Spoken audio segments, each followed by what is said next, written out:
Our goal here is to make sure that we don't have two classes of citizens, people who can afford the right.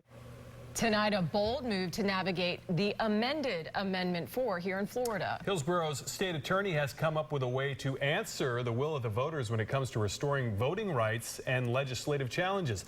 8 on your side's Rod Carter is here tonight. You've been following this story. What's the latest? So I sat down with Andrew Warren today, the state attorney here in Hillsborough County, to talk about this. Florida voters, as you know, approved this in November, and it would affect some 1 million felons. Now, while his office works out a different way to answer the voters' wants and the legislative mandates that just came down, other groups are taking another different approach. We're focused on offenders who just owe fines and fees, court costs to the state. Hillsborough State Attorney Andrew Warren is making a bold move, enforcing the state's newly approved Amendment 4, which restores voting rights to felons, and at the same time following newly approved legislative mandates that require those same felons to have paid all of their fines, their fees, and restitution before casting a ballot. Our goal here is to make sure that we don't have two classes of citizens, people who can afford the right to vote and people who can't.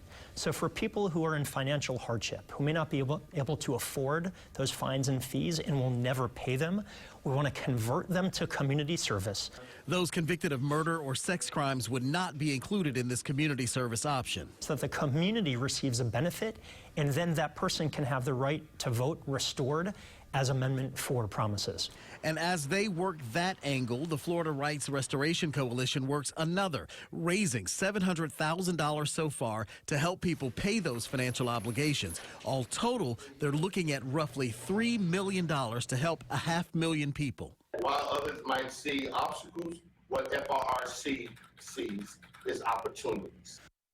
The Southern Poverty Law Center also taking yet another approach to this one. This one, though, is legal. They have filed the latest of 4 lawsuits on behalf of 2 women in Jacksonville.